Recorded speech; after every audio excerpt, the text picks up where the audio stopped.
is going on, beautiful people? Welcome to Only Football with Kyle.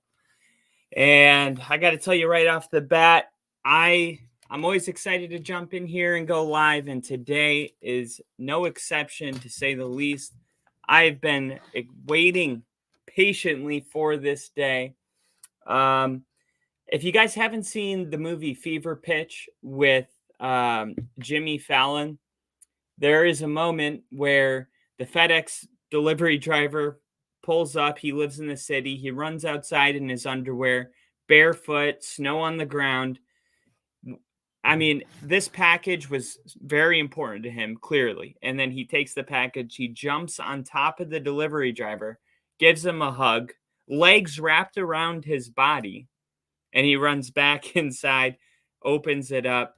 All four of his buddies are there, and they open up the Red Sox season tickets, and they smell them, and they say, a fresh slate, a new beginning. And if you're a diehard fan of any sport, that is probably a moment that you feel every time this time of year comes around. So the NFL did do a reveal of 5 international games that are going to be happening in 2023. But aside from that reveal, I also have some sources with some leaks, including, well, let's do this just to be totally clear. I'm going to go over the games that the NFL has released just so that there's no question about, what's real and what's not. And then when we get to the leaks, which I'm fairly confident that these are legit leaks, but I'll let you know. There will be a disclaimer. Hey, we're going over leaks right now. So we're going to definitely start with the real deal here. So the 2023 NFL schedule release includes these following games. Miami at the New York Jets. Now, we knew that they were going to play. They're going to play twice, as a matter of fact, because they're in the same division. But now we have the where and the when and the how to watch even. This will also be the first year that DirecTV doesn't own the exclusive rights to the NFL. So there will be plenty of opportunities to see these games on YouTube. Now, I haven't gone down the road of actually purchasing. I know that YouTube has made it available because I've seen it being promoted on the sides. I haven't clicked on it. I'm not sure what the deal is. Can you just buy one game? Do you have to buy the whole season? Can you buy one team? But because I'm going to be doing that this year, obviously, I've always wanted to have the NFL Sunday ticket, but where I live, DirecTV wasn't an option, so I had to do a lot of streaming, and it's a pain in the butt. Usually, I would be behind whatever cable would be at, so the people that were watching my stream were normally ahead of me. Just a lot of little things, so I'm pretty excited about getting this set up for me.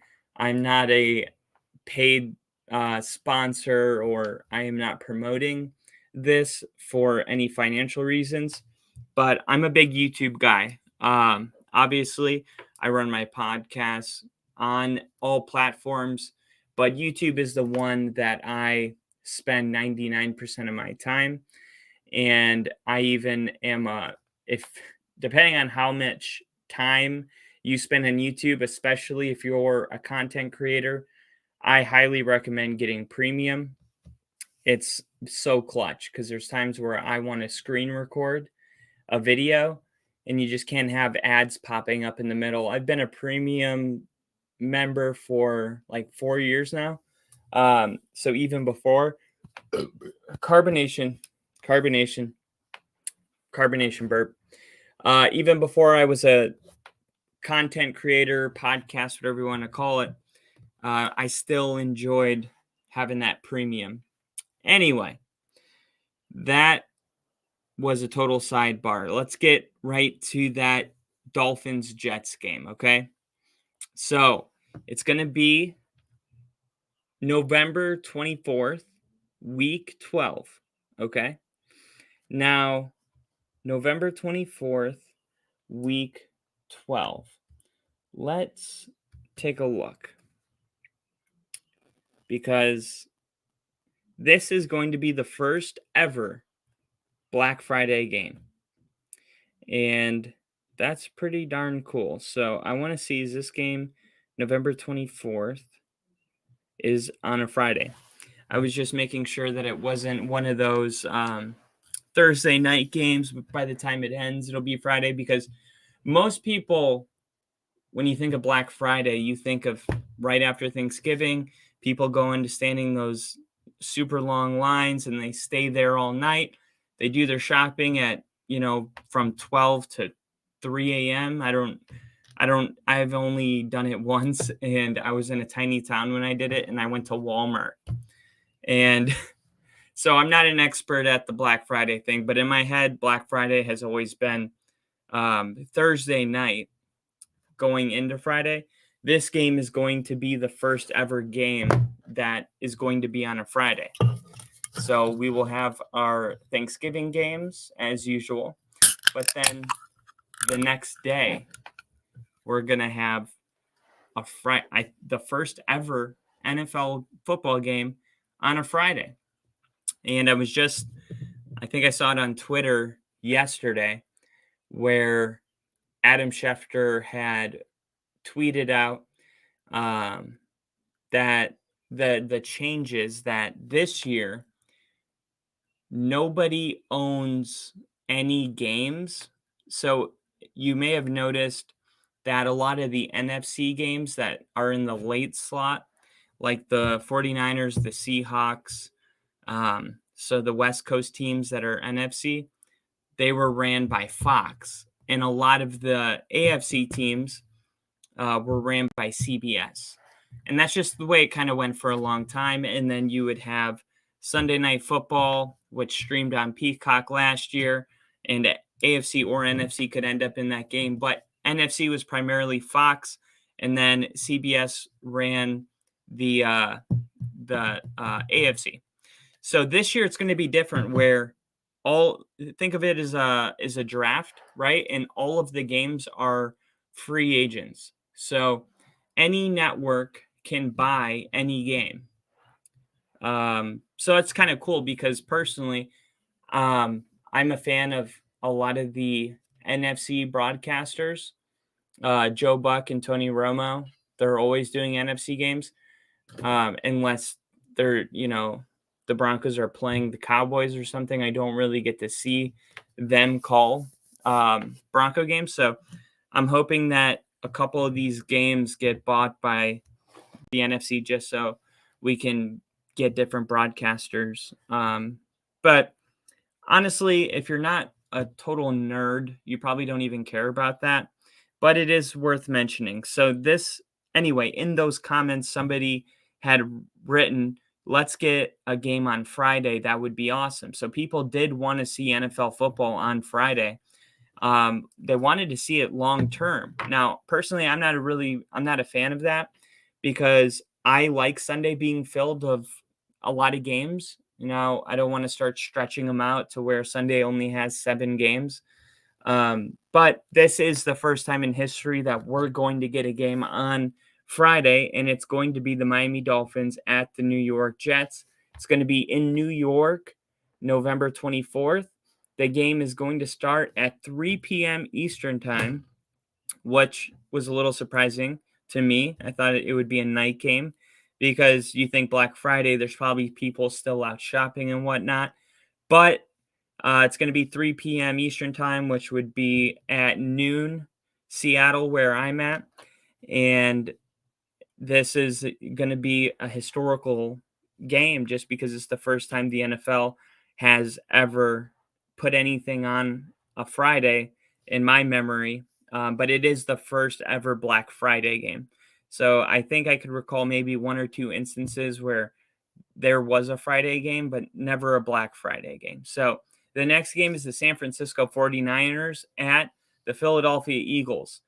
Right off the bat, this game for me personally is a huge circle because as far as the NFC Championship went, I just didn't feel like, I mean, I was so bummed out all season. I mean, we got to, by the time we were at week 13, week 14, we knew it was 49ers Eagles, and no one else, in my opinion, was going to beat either of those teams. And then we know what happens. Brock Purdy breaks his elbow right away. People were saying that, oh, the moment was too big for him. He was scared of the Eagles. Then those guys had to remain silent or disappear or apologize when they found out Brock Purdy actually broke his elbow. So look, I'm looking for this as a rematch type revenge game. And I would imagine that the 49ers fan base is as well. And as far as Super Bowl windows go, the 49ers Super Bowl window is here and it is right now. Brock Purdy's not being paid. They're having a lot of success with him. They have a tremendous amount of talent on the team. There's no way that they can keep all of that talent and pay their quarterback. And I would say this is probably the last year they're going to get away with having the roster as stacked as it is. So if you're a 49ers fan, I do believe it's Super Bowl or bust. And the Eagles, I just made a short about it. The Eagles having the best draft in the NFL after going to the Super Bowl, an extremely rare thing to accomplish. And then aside from that, Jalen Hurts got paid and he's not going anywhere. I just think the Eagles are going to probably be a Super Bowl favorite. I would not be shocked if this is our NFC Championship game. These two teams are not divisional rivals, so we don't see this game every year. So I'm really glad that it was on the regular season slot that the NFC West would play the NFC East this year. So the details of that is it's going to be on December 3rd, which is week 13, and it is going to be on Fox at 4:25 Eastern time. Why did the NFL decide to release the games it decided to? I'm not sure, but this is no doubt a high profile game. So I think that's probably why this one got released, because this isn't even a primetime game. Although I wish it would have been. The next game, and Bill is going to love this when he sees this, the New York Giants at the Philadelphia Eagles. This is another divisional match. They're going to play twice a year. The NFL is letting you know that one of them is going to be on Christmas Day. And that is going to be at 4:30 p.m. So you'll be able to, have some family time before it. You got to turn channels, turn gears. But this is going to probably be the time of year where we kind of figure out seeding. Okay, so think of Christmas. You got 25. You got, what is this, week 16? Yeah, week 16. So if you're in the NFC, this is probably going to be an important game for the Eagles and for the Giants. I don't think it's going to be important for the same reason. I think the Eagles, it's going to be important to try to get a first seed. And I think for the Giants, it's going to be important to try to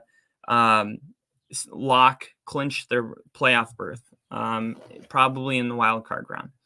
So that should be a really fun game for Christmas Day. Definitely more fun than the Denver Broncos Rams game last year. I work with a guy that's a Rams fan. I thought it'd be fun if he came over and we watched the game together. Little did I know that we were going to lose by 50 points. This is the same defense that never gave up more than 16 points. They gave up 50 to Baker Mayfield. Just terrible. God, I'm still mad about it. So hopefully this game will be a lot more entertaining than the one they had last year. The Giants are probably going to have a little bit of revenge also because they got beat 38-7 in the playoffs by the Eagles. And that kind of just showed, the Giants had a better year than 99% of people predicted.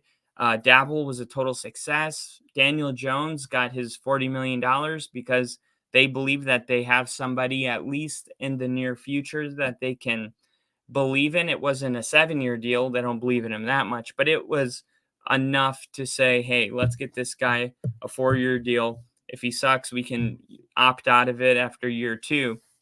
But the Giants, they're just coming off that win against Minnesota where Daniel Jones had an incredible game. And, they're feeling great about themselves, and the Eagles just shit all over them. It was not even close. They just totally treated them like the little brother of the division. And even though I think that this year will be a lot more the same that we got last year, I do expect the Eagles to play a little more competitively with the chip on their shoulder. So that'll definitely be a fun game to watch. The NFC East hasn't had a repeat winner since 2004, which is a note that I wrote down because I find that is an extremely rare thing. Usually, like you look at the Chiefs, they've won it the last, 5-6 years in a row, probably something like that. And then when Peyton Manning was in Denver won it 4 years in a row. Tom Brady in New England, usually, even if it's only for 2 to 3 years, you'll have the same. Green Bay with Aaron Rodgers pretty much won it every year for 18 years, maybe, minus 3 years. So, yeah, every single year since 2004, the NFC East had a different person winning that division. Isn't that weird? I just find that incredible. This is going to be probably one of the best games of all of them I just mentioned, and I love the timing of this game. There has been, since I can remember, week 17 games, especially if you play fantasy football, you know this better than anyone. You kind of draft your players based on which team they're on and if they're going to be playing for something by the end of the season. Like if you're a fan of let's say Patrick Mahomes and you want him on your fantasy team, you got to keep in mind that you may be in your Super Bowl and Patrick Mahomes may not be playing. Whereas if you have Daniel Jones as your quarterback, there's probably going to be him starting week 17. So the end of the season games, the week 17, typically it tends to have a lot of meaningless football games kind of into it because no one wants to risk injury. We know all this, but this game is no doubt in my mind, none of these teams are going to be able to rest anyone because they're playing each other. The Bengals at the Chiefs. Okay. I believe that this game is going to be really important to determine seeding, home field advantage, things like that. So here we are, week 17 at 4:25 on CBS, December 31st. And Patrick Mahomes nor Joe Burrow are going to be able to take a seat. So this is going to be the 5th time that Joe Burrow and Mahomes have met. Joe Burrow is actually 3-1 against the Chiefs. Probably could have been 4-0 had that late hit not led to the go-ahead field goal last year in the AFC championship. But it is what it is, and Joe Burrow is probably going to look. If you have any doubt in your mind that the Bengals, because I just feel like the Bengals are just quietly not respected. Like they were that close from going to the Super Bowl back to back, and I felt like everybody thought the first time they won it was a fluke. So when they missed it the second year, it was just like whatever. They don't belong anyway. Patrick Mahomes, but I mean, this is a guy that has won 3 or 4 games against Mahomes, and Yeah, he could have had a better game last time, and we all get that. But what I love about the Bengals this year is the draft. If you look at the Bengals and how they drafted, they got themselves a lot of talent. They capitalized on a lot of people that fell. Jordan Battle, I believe his name is, the safety from Alabama. They grabbed him. Miles Murphy, I think I'm getting these names right. Miles Murphy is the defensive end. So now they have this trio thing with Hubbard. There's another dude that's pretty good, and then him. And then they got one of the best corners, a top 10 corner in the draft. I'm gonna see if I can pull up his name really quick. I'll just put Bengals new corner draft. See if it pops up. DJ Turner the second. That was the Bengals' second round pick out of Michigan. So when it comes to offense, there is no offense that has better weapons than the Bengals. Tyler Boyd would be a number 2 anywhere. T. Higgins would be a number 1 anywhere. Jamar Chase is one of the best in the league. They're solid at tight end. They got Joe Mixon, who is a top 7 running back, I believe. And then you got Joe Burrow. So, I mean, that offensive line was fixed last year. But in case you felt like it wasn't, they brought in Orlando Brown, the one of the highest graded linemen. I believe he had a 98% win rate, like against the pass last year. It was insane numbers, and I talked about it last year when I was talking about how important an offensive line is. And I also compared Mahomes had the best line last year by far, but he was also one of the most pressured quarterbacks. But he had the most time. If you're catching my drift, Mahomes held the ball until the pressure got to him, which meant by the time the receivers were actually catching the ball, they weren't even running the route anymore because corners just can't cover that long. It would 1, 2, 3, 4, you get to 7 seconds. Mahomes starts running. Now we're playing backyard football. The receiver turns around, finds some open space. And that's pretty much what the Chiefs ran last year. That's why all 4 of their starting receivers, if you could add all their salaries together, they don't equal what Miami paid Tyreek Hill. And no, I don't blame the Chiefs for saying we don't need, Tyreek Hill, go get your money, but we don't need to pay you that because we can get the job done with Patrick Mahomes and a solid offensive line.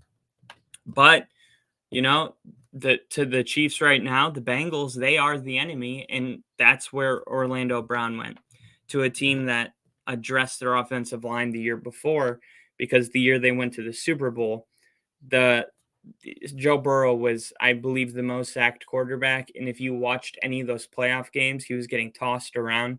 So, yeah, I'm expecting the Bengals to be, I dare I say, a juggernaut. I just don't see a weakness on this team. Okay. So when it comes to Patrick Mahomes, though, you kind of have to account for the fact that he doesn't need to be on a perfect team to be a Super Bowl champion. And you put these two teams together, and I think you have yourselves potentially the AFC championship. But for sure, we know that we'll get a week 17 matchup between the two of them. But like I said, playoff positioning will surely be on the line for that game. And there is 5 international games this year. And I had to, when people read something and did I just read that? They say I had a double take. I must have 7 taked this. I mean, I've read this so many times, and I would assume if what I was reading was correct, this article would have mentioned it, but they don't. And I'll tell you what it is. October 1st, week 4 at 9:30 in the morning, the Atlanta Falcons are playing the Jacksonville Jaguars. Not crazy. Jacksonville goes to Wembley Stadium almost every year, and the Jaguars might end up, who knows, in a couple years being the London Jaguars. I mean, I do think that's very possible, and I think the NFL is experimenting, and I'll tell you why. Because the very next week, okay, so this is week 4. So this will be the first game of October. Okay, the very next week, week 5, it says that Jacksonville is going to be playing in London. It is a different stadium. It says the Tottenham Hotspur Stadium, London, UK, at 9:30. And in anywhere in this article, it doesn't mention that Jacksonville is playing 2 weeks in a row in London. This seems like very, maybe it's the journalist in me, but this seems like very article worthy to mention. I I don't think we've ever seen a team play back-to-back weeks, in a different country. And now we have Jacksonville playing week 4 and week 5 in London. But this time, they're playing the Bills. And for scheduling purposes, this is going to be considered an away game for Jacksonville. And then it's going to be considered a home game when they play the Falcons.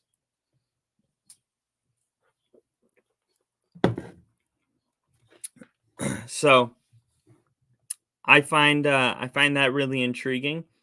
Buffalo isn't expected to depart that group anytime soon.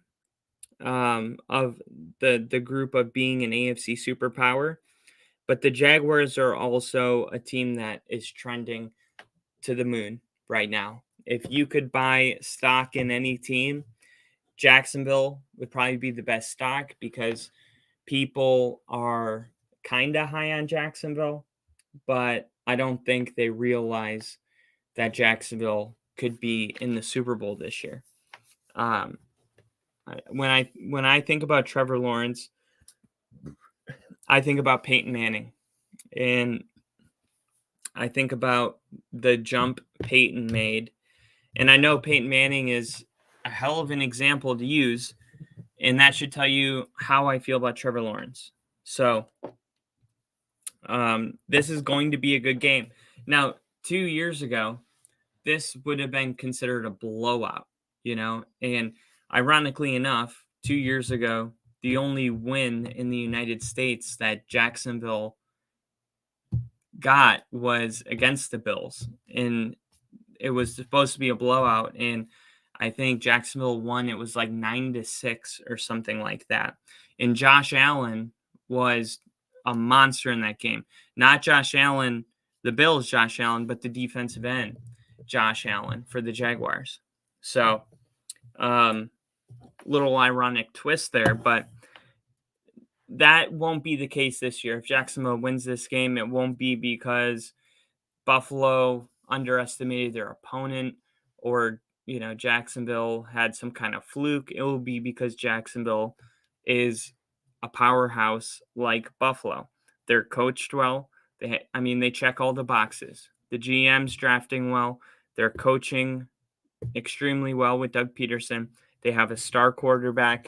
They have a lot of weapons. Travis Etienne did so good.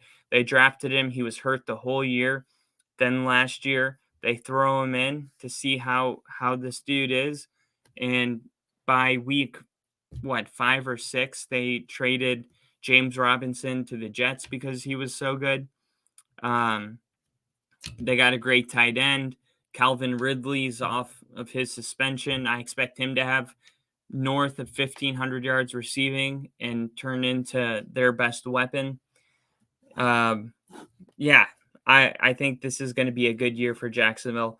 And I love that the NFL has gotten to a point where the games that used to be unwatchable are actually now games that I circle and I'm excited for.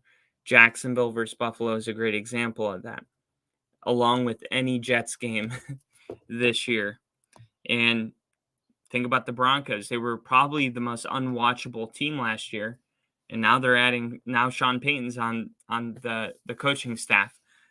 I don't really think there's a team that's unwatchable. Even the teams that are like, let's say the Texans and the Panthers, they have 2 rookie quarterbacks, and that's always intriguing when they're picked first and second overall. The only team I'm kind of whatever about is the Cardinals. The Cardinals, I'm excited to, even Atlanta. I think Atlanta might be sneaky good because they have the second easiest schedule in the NFL. And Tyler Alliger had 1,000 yards rushing. They just drafted Bijan Robinson. I think it's possible that Atlanta wins 7 games. So anyway, Jacksonville's going back-to-back in London. And the Falcons and Jaguars is probably going to be a good game, along with the Bills game. And does Jacksonville stay in London, or do they fly home? That's the question I have, because it would make sense, with time zones and your circadian rhythm, to not jump that many time zones, because you would have to jump 4 times in like 10 days. But at the same time, let's see how long the flight is from Jacksonville to London. I think it's like 8 hours. Jax to London. Let's see. How long is the flight from Jacksonville to London? From Jacksonville, Florida to London, United Kingdom, is 9 hours and 3 minutes. Okay. So 9-hour flight. I guess you could come home, because if the game ends, let's say local time, they play at 12. Or no, I think they play at 4 local time, 4 p.m. And then back here, it's like 9 a.m. So that would mean that the game would end in London time. Let's say it ended at 4 plus 4. Let's say it ended at 8 o'clock by the time. Let's say they got back on their plane at 9:30 p.m. They could sleep the whole flight, and when they wake up in the morning, it would be like 9 p.m. So it would be 9 p.m. Jacksonville time. So, I mean, maybe they stay up the whole flight. That would be like pulling an all-nighter. And then you sleep when you get home, but then you're going to end up sleeping. Yeah, that would be the best way to do it, because then you would get home, let's say 9 p.m., and then you wake up and you just wake up like normal on Monday. So now that I've kind of talked through it, I think it's possible it would be easier to come home than it is to go there. That's the kicker. So maybe it'll be a team vote. I'm not sure, but it'll be interesting to see how the team manages that, because we've just never seen anything like that before. Another game that's going to be in the UK, and this is week 6. So when I said the NFL is kind of testing what it would be like to have a team in London, I'm basically just saying that because I'm seeing, for weeks in a row that there's a game in London. You have week 4, week 5, week 6, and week Ninja in the chat. What's up, sir? I started my construction job again, so I'm sorry I missed the last couple podcasts. No worries, man. Happy to have you in here. Hope your new job is going well. I worked construction for a little bit. My uncle got me a job, put me on as my technical job was the assistant superintendent. But I didn't really do much. I just kind of pushed pushed a broom around and kept the construction site clean. It was a um, it was a court. It was a city building in downtown Miami that was going to be a children's courthouse. So it was a pretty big project, and it was a lot of fun. And there was a couple nights where um, they had to, for some reason, they had to turn the fire alarms off to do some kind of testing overnight. So because they were turning the fire alarms off, I had to stay in the building all night, and I ended up just like throwing like a little party in what is now a a courtroom, which is really funny to think about. The judge is probably sitting in a spot that you can only imagine what I was doing. He said, I've been there 7 years, but it's seasonal, so I have to find work like 5 months out of the year. Dude, that must be a pain in the ass sometimes because but one thing I will say, at least what I've seen around here is that there's a lot of people that don't want to work, and that's kind of created a lot more job opportunities. And I don't know what it's like in Indiana, but it's definitely like that over here. But construction is very seasonal, especially if you live in a place that's super rainy. You tend to have to do a lot of construction between, the months where it doesn't rain. Because out here, if the rain is nonstop. Um,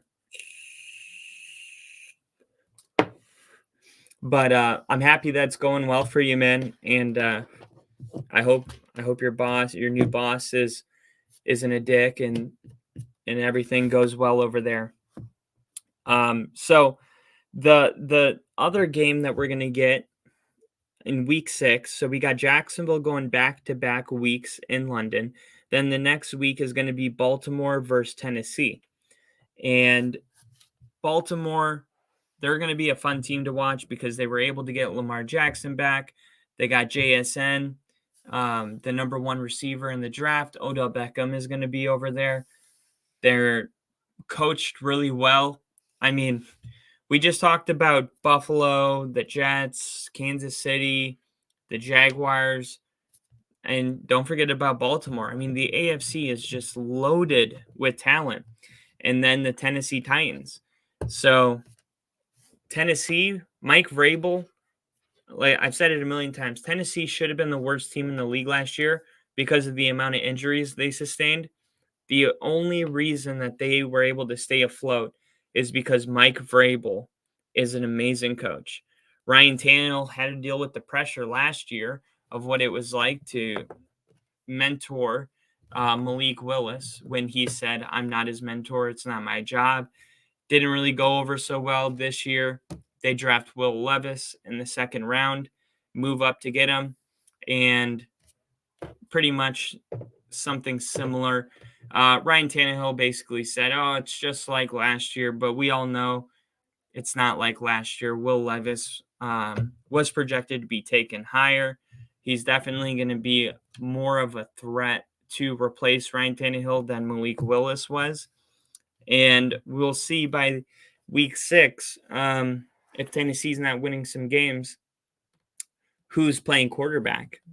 But, Tennessee, for a team that was, especially with Derrick Henry, being King Henry, for a team that, knocked off the Patriots in Tom Brady's last game, made it to AFC championships 2 years ago, was the number 1 seed in the AFC. It's kind of funny how just one bad year of football, we've just totally knocked them, and, they're just not on anyone's radar anymore because we never really gave them much credit even when they were the number 1 seed. We were just kind of like, yeah, they win games, but they're not really going to go to the Super Bowl. It was kind of like how we treated the Bengals. But Tennessee, if they get healthy, who knows? This could be another team that is good. Now, it's impossible for all of these teams to be good because they all play each other. But um, I would say, I wouldn't be totally shocked if Tennessee is better than they were last year. So Jinja said Vraves is a hell of a coach. If you don't remember, they were talking about Willis being a top 10 pick a couple years ago. Definitely. But the thing is they put Malik Willis in the preseason, and I remember he was doing some running, and a lot of the people on ESPN were like, "Oh, he looks really good. Look at this play." And Mike Vrabel was like not happy, and he was like, "I'm not evaluating him as a running back. I'm trying to see if he can call the play, and stand in the pocket, deliver the ball on time, in stride." And he just wasn't really like happy about it. And I felt like a lot of NFL teams, when it got to the scouting combine, famously, or now infamously, Skip Bayless said that Malik Willis was going to be the best quarterback in that draft. And there were people that were high on Malik Willis, but I think it was just one of those things where when you're not in a quarterback heavy draft, we need somebody to kind of talk about. We need somebody to, get up on that pedestal, especially in a draft where Kenny Pickett is the only quarterback drafted in the first round. But I think, after that Kansas City Sunday Night Football game last year, I think it was like week 8, week 9, and it went into overtime, and Malik Willis had like 3 completions for like 64 yards. I was like, man, this guy is not even in the ballpark of being ready. It looked like when Denver, during the COVID year, Denver lost all of their quarterback because they weren't wearing a mask, and they had to start, what's his name? That wide receiver. Against the Saints, they started a wide receiver. Was it Kendall Hinton? Yeah, I think it was Kendall Hinton. And he's actually the game ball is signed by him. It's in the Pro Hall of Fame as the only non-quarterback to go out there and go get under center and take some snaps. Jen just said my 10-year-old baseball team can't throw a strike, man. Worked 11 hours, then coached another 2. These kids can't catch or throw. It's hard to be patient.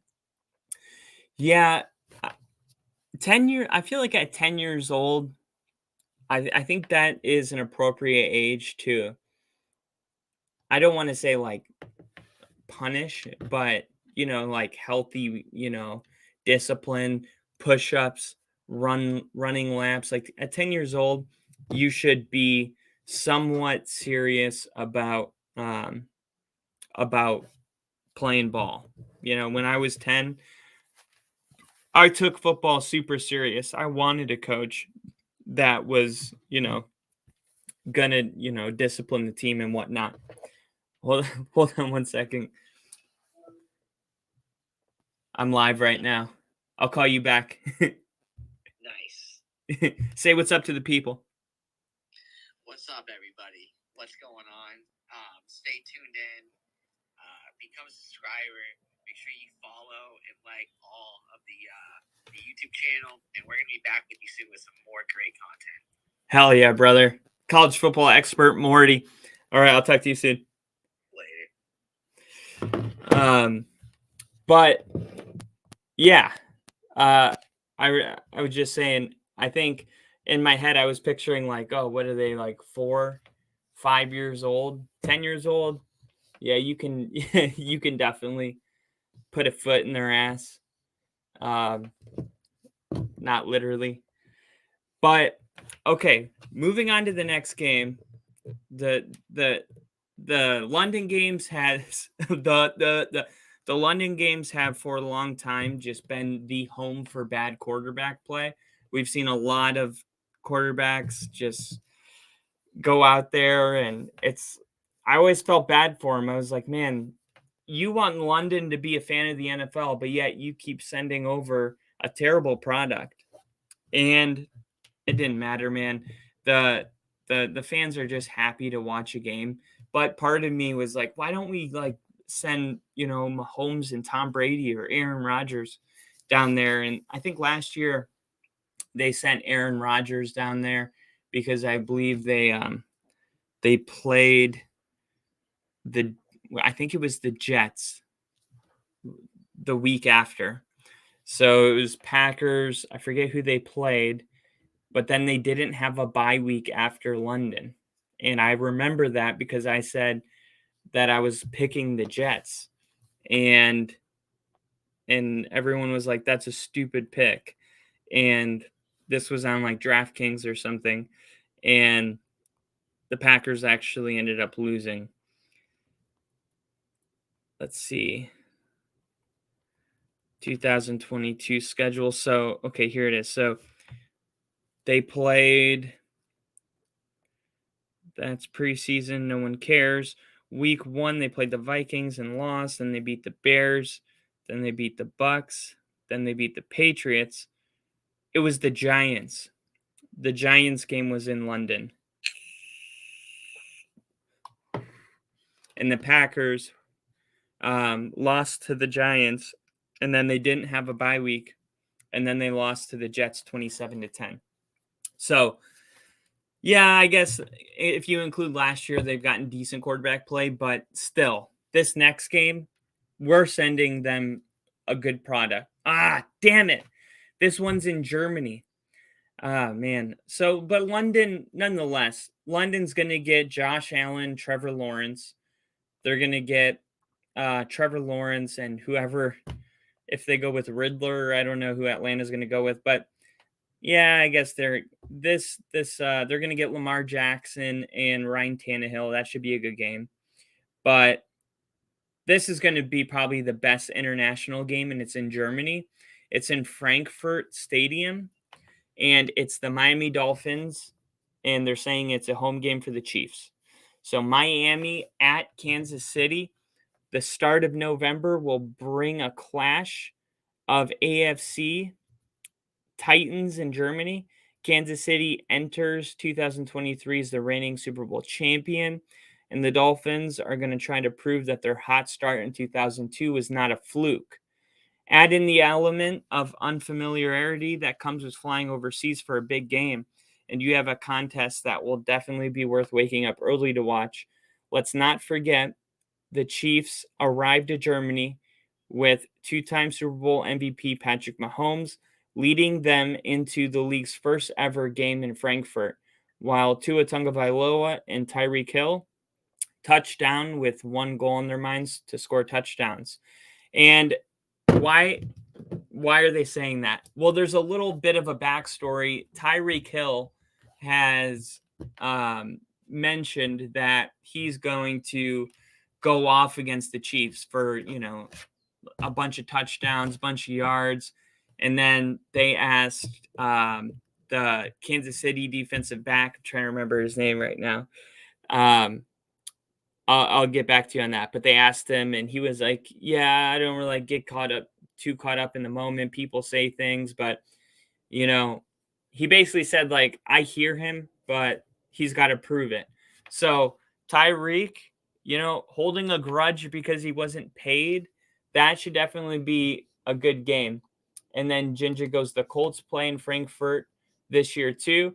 And that leads us into the last international game, Indianapolis Colts at New England Patriots, a game that 10 years ago would have been the game of the year. Peyton Manning versus Tom Brady.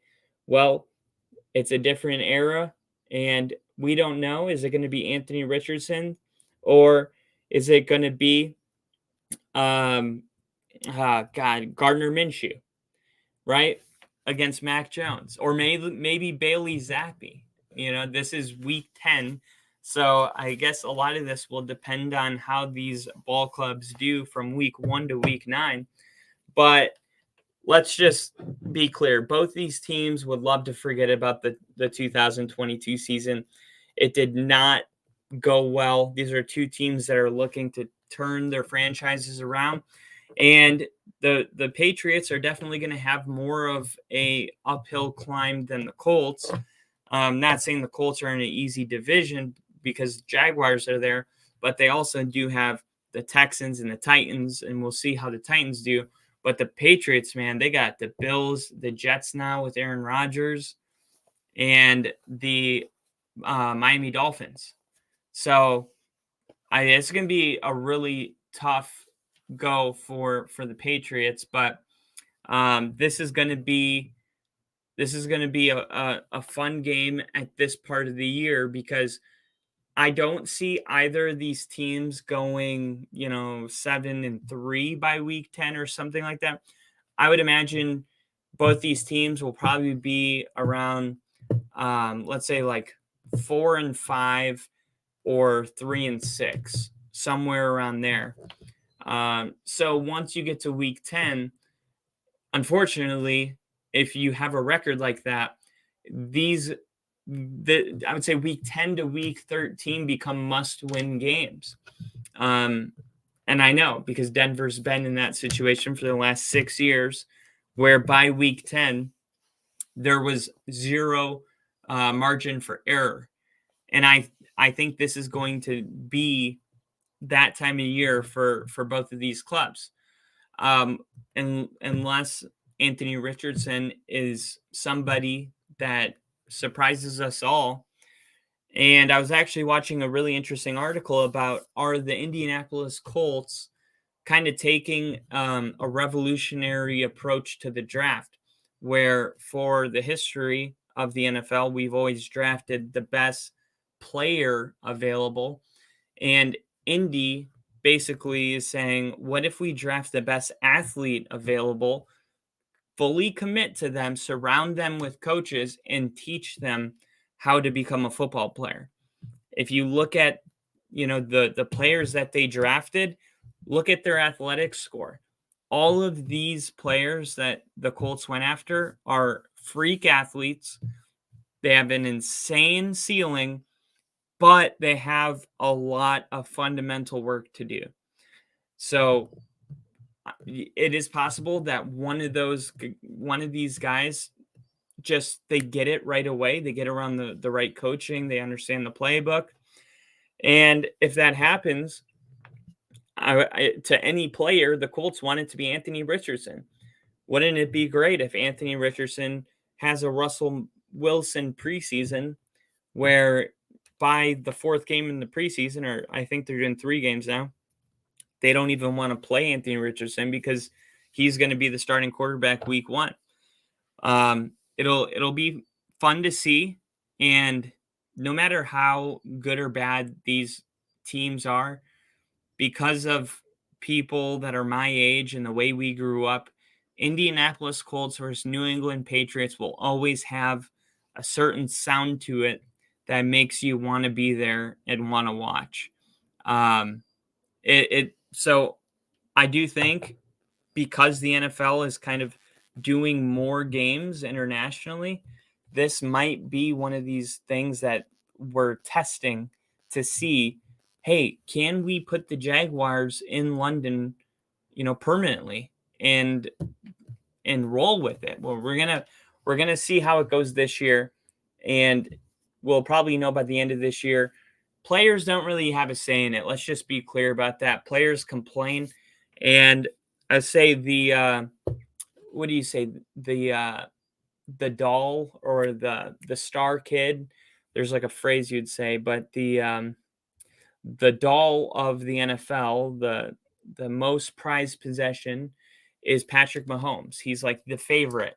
Well, when they said they were going to do a new rule that said that the same team can play on Thursday night twice, Patrick Mahomes retweeted it with like, I think it was an eye roll emoji or something like that. And, it's like if he can't stop that from going on, the NFL is not going to consider people's feelings when they make these rules. This is all about money and expanding the brand of the NFL to be a global brand. And personally, I I don't love it, and we've actually had that conversation here. The NFL is, it's an American thing, and I think there's just a lot of factors that go into traveling that far every single week and being jet lagged. And I believe that the NFL should be most concerned with putting the best product on the field. The best product is better. It's like quality over quantity, right? The best product will always triumph in my eyes because I want to see the best game possible. It's like Toyotas when they started being manufactured in America. They're nothing compared to what they used to be. When they were made in Japan, you could have a 1991, 92 Camry to this day with 400,000 miles on it, and it's still kicking. And they just don't make them like that anymore because they wanted to make it a global thing. I just think that I understand. It's not like I'm saying, football is our thing, like you can't have it. It's not like a greed thing. It's just like a quality thing. And then Jinja in here said, he said, the Colts. Oh no, I read that one. He said, thank God we don't have to go to Foxborough. And then he goes, man, I've missed you. I'm glad I had to stay up tonight so I could watch you. I have liked the videos I haven't seen. Going to get in on them on my next rain day. Golden child. That's what I was thinking. Thank you. And thanks for the comment, Jinja. I definitely, every time that we go live, and I know you're going to watch it later, but I'm always like, I miss Jinja. I hope he's doing well. I hope he's happy. So those are the games that have been officially released. And I gave you a disclaimer that I was going to draw a hard line and I was going to let you know when I'm moving on from what the NFL has released to what my sources have leaked. So just to be clear, we had all of the international games. That was Atlanta versus Jaguars, Jacksonville versus Buffalo. That's Jacksonville playing in London back-to-back weeks, week 4 and week 5. Then moving on to week 6, Baltimore versus Tennessee. And then we go to Germany for week 9 and get Tua's revenge game against the Chiefs. And then the following week, the Indianapolis Colts at the New England Patriots. And then the regular games that have been released, Miami at the Jets in week 12. And that is going to be the first ever Black Friday game. Then we have the 49ers at Eagles, NFC rematch without the 49ers quarterback having a broken elbow. And then the New York Jets at the Philadelphia Eagles. And that is going to be Christmas Day. Hopefully a better Christmas game than Denver delivered last year. And then Ginger said, like I said, the Jags are well loved overseas. And it makes sense. Like the Jaguars, that is their team.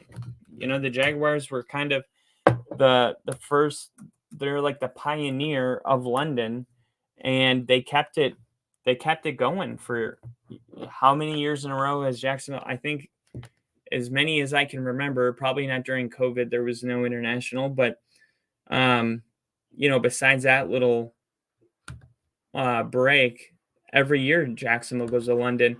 No other team can say that. So here's the things that the NFL wishes weren't leaked that are leaked. And I'm going to start with the opening game. Brock Hard Purdy making a comeback. He's going to come back. All right, so here we go. Okay, here it is. Okay. Kansas City is going to open the season because the NFL has a tradition where they open up the year with who won the Super Bowl last year. And somebody was on Twitter today and they said, isn't it supposed to be a Super Bowl rematch? And I said, no, you only have one of the teams that went to the Super Bowl, and it's the winner. And usually it will be a team that, like, let's say a team that was almost to the Super Bowl, but they were kind of snubbed.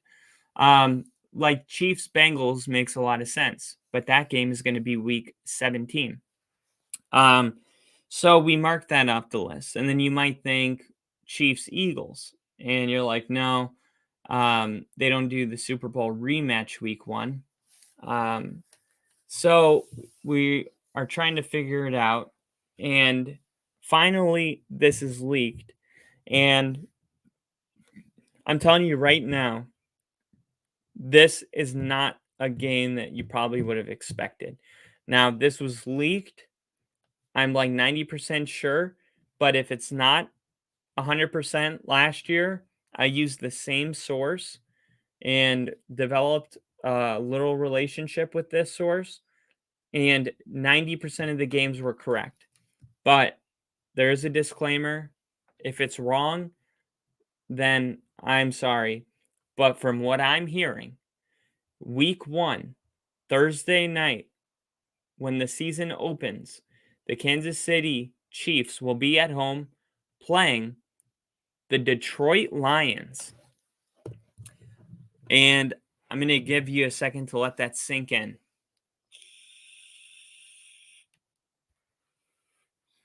And I mentioned like 30 minutes ago how the teams that used to be the laughing stock of the NFL are no longer, a joke. The Bengals, the Jaguars, the Lions.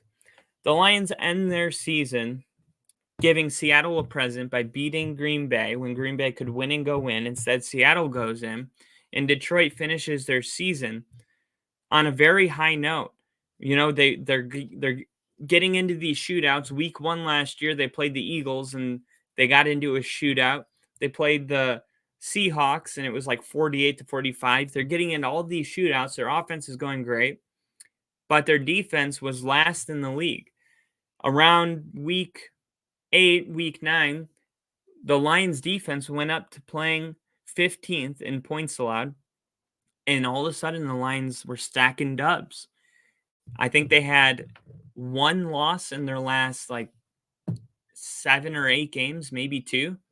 So the Lions ended the season, with, and let's just be clear. The Lions are the team that everybody's like, I'm a fan of. Now, you're not like a diehard fan. I'm not going to buy a jersey or a flag.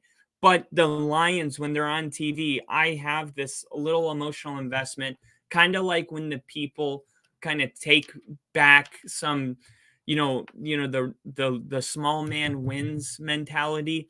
It's like Detroit, man, they did it. Dan Campbell with his grit. He said that he could win a Super Bowl without a top quarterback in the league. He cried 2 years ago when the Ravens won that game when they kicked the 66-yard field goal to break the record. And we all loved Dan Campbell. And then the Hard Knocks came out, and I was high on the Lions last year. And then by week 5, they were like 1-4. And then week 6, I think they were 1-5. And I was like, you know what? I know it doesn't look good, but I still had a lot of faith in this team, and they turned it around. And a lot of people really do believe that this is the year that the Lions can take a real step and go into the playoffs. They got rid of their running back, DeAndre Swift, and they drafted Jahmyr Gibbs from Alabama. A lot of people ranked him the second best running back in the league. They've made a lot of solid moves. They, got rid of DeAndre Hopkins, drafted DeAndre Hopkins, TJ Hawkinson, and then they drafted tight end. So they're making these moves where they're, I wouldn't say upgrading because we don't know yet, but they're getting on paper equivalent talent, but they're not paying anybody, and they're able to kind of keep stacking this roster. I interviewed a Lions fan. You can see it on here on Only Football. the actual playlist. I don't know why it's hiding in there. I saw it has like 2 views because it's, I didn't go live, or I did go live, but I didn't go live on this platform that uploads it in a certain place. So you kind of got to dig it out. But this guy's a diehard Lions fan, and he had me fully convinced that the Lions are really going to take a big step this year, and potentially they could win, 11 games this year. So when I see that Kansas City, Detroit, right off the bat, I thought, I don't know, like, I like Detroit, but are they worthy of being the season opening game? And I thought a little more about it, and I was like, you know what? This would be an amazing season opening game. Detroit, if they want to, join this club, they're going to have to, right off the bat, they're going to have a measuring stick game, right? You want to be, you want to separate the boys from the men. You want to be considered one of the elite teams in the NFL. Well, go prove it week 1, right? You like no time to build any type of confidence. You already did that. You beat the Packers in Lambeau. That was your confidence game. Now, from here on out, it's time to strap up and play ball. You're going to play the Super Bowl reigning champions on the road. And I hope to God, at this point, I'm so excited for the game that I want it to be definitely real. And then week 2, we have the Chiefs playing the Philadelphia Eagles. And this was an interesting one because Jason and Travis Kelce's mom, Donna Kelce, was the one that actually leaked that. Jen just said, I think the Lions will be good. I believe in ACDC, MCDC. MCDC is a man amongst men. Absolutely. Yeah, I feel like everybody is a fan. But Donna Kelce, she was talking to somebody on Facebook, and they were like, oh, it would make sense if, because they released the Chiefs are going to play in Germany, and they were like, I think the Eagles are going to play the Chiefs in Germany. And then she commented on it on her own post, and she said, no, the Chiefs play the Eagles week 2 in Arrowhead. So I think it's one of those deals where, Travis and Jason Kelce told her that because, it's the brother game. So that's probably the only game that she knew. And because she was wrong about like the other ones, I don't think she was wrong about it, but I think the NFL changed it because they didn't want it to be leaks, so they changed it because the NFL got more serious about leaks this year. They made people like Rich Eisen and Colin Cowherd, all the guys in the sports media, they made them sign a non-disclosure agreement this year for the first time. So the NFL is getting keeping those cards a little closer to their chest than normal. So I don't know if they're going to let this Eagles Chiefs game stand or if they're going to change that one too. But because she's the mom, I would assume that she knows when her boys are going to play. So week 2, it's going to be Philly. And the Chiefs again are at home for that one. So Detroit, Philly, those are 2 tough games right off the bat. And I'll tell you, Andy Reid is 12-4. I'm 95% sure that's the correct record as a coach in his time with the Chiefs in September. So, or I think he's like 14-2 in Sean McVay's 12-4. Offensive coaches, like offensive guru coaches like Andy Reid, you don't want to play them in September. Andy Reid is the best September coach in the NFL, period. So he sits down and he schemes all off season. There's no tape. They go out there and they implement all this brand new stuff that's unique. And I expect Andy Reid to, like, as much as I feel like this could be Detroit's year, it's super inconvenient that they have to play the Chiefs week 1. But if they can beat the Chiefs in September in Arrowhead, then I will be fully on board with the Lions. But even though Detroit and Philly are two really tough games, there's no team in the league that I feel like could handle those, tough opponents better than the Chiefs. They are a different team in September. While everyone else is warming up and the Chiefs come out and they're rolling. They don't have a period where they're trying to figure things out. Okay? They got week 11, a game against the Broncos, then a game against Chicago right after that. Then nothing after that. They will play a game, but it doesn't show. And then apparently they're going to have their bye week. That can't be right. Nobody has a bye week 16, I don't think. It shows that they play Miami week 14. That was verified and true, so that helps me like have even more confidence because the games that the NFL released were all correct here. Let's see. Indianapolis Colts haven't had any leaks. Well, the Colts are doing better than most teams. Let's see if there's any other ones available. There are a couple, but like here's one. The Dolphins in Jets week 17. And let's see if there's any more. The Giants are going to play the Eagles week 16. And that's going to be a home game for the Giants. The 49ers are going to play the Eagles week 13. And the Kansas City Chiefs week 2 game is all we know for the Eagles. The Cowboys are supposed to open up the season. Bill's going to love to hear this.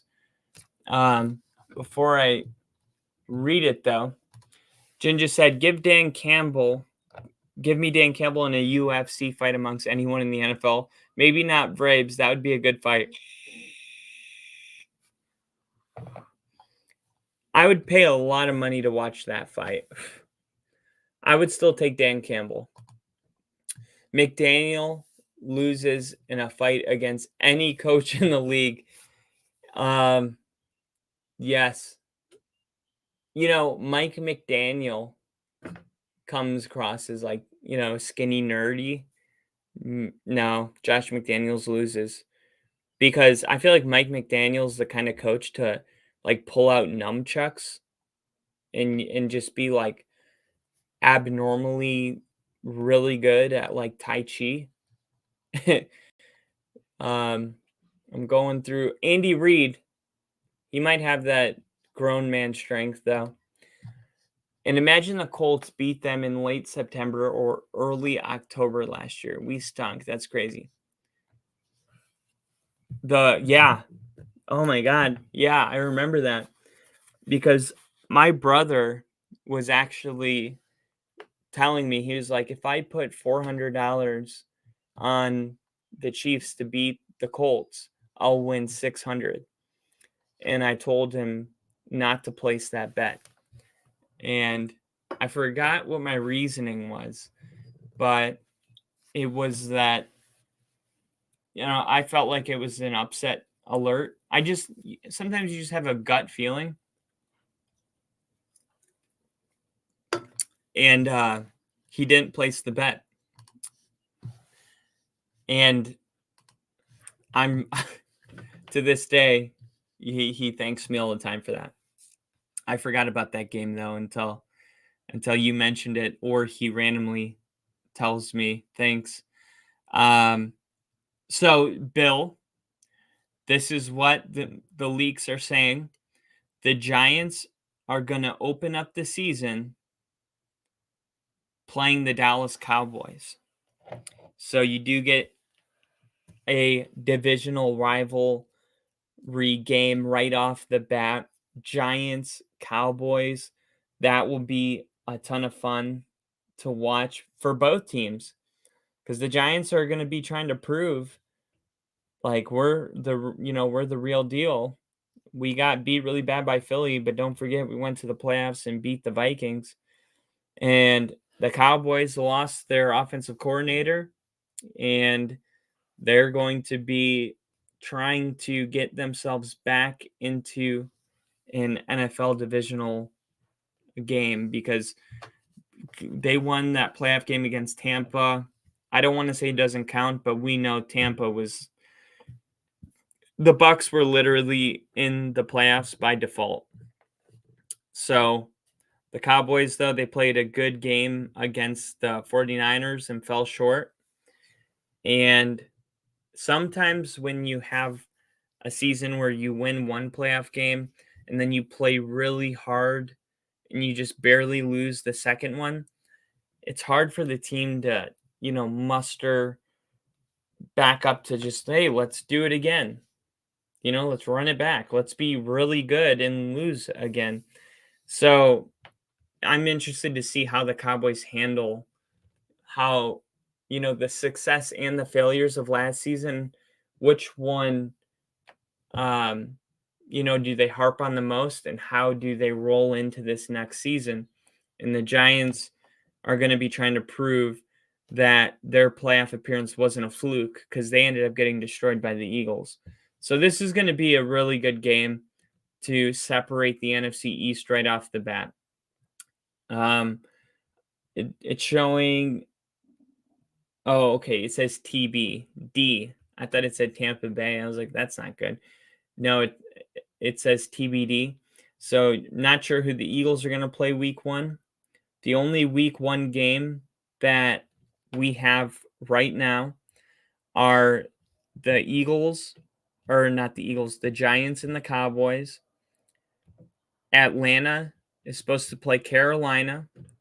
So that will be the CJ Stroud versus Bijan Robinson game. That'll be fun. And then Carolina, plays Atlanta. So those are the only week 1 games that we have leaked right now. There are many teams that only have 1, 2, or 0 games leaked. And Kansas City damn nearly has their entire schedule leaked here. They're playing the Bengals at the very end of the season at week 17. Not sure who they play week 16. Then Denver. Then the Raiders. I'm going up the schedule. Then Minnesota. Then Buffalo. Then a bye. Then the Raiders again. Dolphins. Then we're not sure. Then Chicago. Then Denver. And then we're not sure about week 2, 3, and 4. And then the Eagles week 2. Or week 3, 4, and 5, we're not sure. Then the Eagles week 2 and the Lions week 1. So let's cross our fingers and hope that we get that Detroit game week 1, not just because it'd be a great game, because it would be, but that would also mean that I'm not spreading misinformation. So let's hope that those are right. And Ginger said, Giants win this one. Down year for Dallas, even in their terms. And then he said, Dak has to be better this year. Colts schedule has 8 games with QBs that are in their second year or rookies. Let's go Colts. I want to be good again. Yeah, and let me see really quick, because I had a strength of schedule article that I posted a short because the Eagles were ranked 16th. And then somebody was like, the Eagles have the hardest schedule. But I just posted I posted the link to the article I was looking at. And, you know, they change, and what they're measuring it off of the opponent's combined 2022 record. But honestly, that's such a stupid reason. That's such a that's such a lazy way to measure the strength of schedule. You're going to tell me that the Jets win losses, last year tell you the story of how good they are? Of course not. They added Aaron Rodgers. So, but they're just measuring how many games they won last year. So if the Jets won, the 14th most games last year, they're going to say, okay, that's the they're just adding the wins to every team. And there's many teams that are going to be different. For instance, the Texans, I don't see them winning 2 games this year or 3 games because they got Bryce Young. I think DeMeco Ryans is going to be a great coach. They got Will Anderson. They should win a couple more games. And when you add teams that are playing, let's say Houston or the Bears, that brings the overall wins way down. But they're playing, a better team like the Broncos. They were like one of the worst teams in the league. They added Sean Payton. They're going to be they should be a lot better this year, but that's what I'm saying. It's just kind of a lazy way. I think the best way to do it, and you know what? I'll do this tonight and I'll have this here tomorrow when I go live. And because the NFL is releasing the full schedule tomorrow. So here's what I'm going to do for you guys. Because everywhere I check, ESPN, CBS, NFL, everybody's measuring the strength of schedule with combined win-loss records from the year prior. That's stupid and lazy. I'm going to go on DraftKings, and I'm going to look at the over-under for every team, and I'm going to add them all up, and I'm going to make my own strength of schedule based on the projected what they're projected to be this year. Atlanta's projected to win 7 games, right? But if you add their wins from last year, you're looking at a 3-win team. So we're gonna make this because someone's got to do it. You know what I mean? Someone's got to have a accurate assessment of how hard their schedule is going to probably be. And win losses is just lazy and it's not going to cut it. So I'm going to work on that tonight and I'll have that ready for our episode tomorrow when we go live. If this is your first time hopping in here, if you were on Twitter and you saw the link I posted and you just came in, welcome to the channel. And if you would like to, if you enjoyed the channel, subscribe and share it with your friends and your family. It's helping us grow. We started this channel a little over a year ago. I remember doing this same thing this time last year, and it was a lot of fun. We enjoyed it, but we didn't have anyone watching. So it did take a couple months to get our first viewer, and just a year later, we have 304 subscribers on YouTube. And that is a testament to all you guys. So thank you so much for coming in here, especially the people like Jinja and Bill and KC and Liam and the guys that consistently come back. You guys are really kind of the heart of this whole channel. If you take this channel doesn't exist without you guys. So can't thank you guys enough for helping us grow and get to the point where we can say, oh, we have over 300 subscribers, but definitely worth cracking a beer too. So you guys are the best. And tomorrow is the day. Circle it on the calendar. Tomorrow, every NFL game will be released. And it's one of my favorite days of the off season. You got the draft schedule release, and definitely this should be your home for that moment. Jinja, thank you for coming in, and everybody else that's watching later. Bill, I'll see you in the comments, and until then, guys, go Broncos. See ya!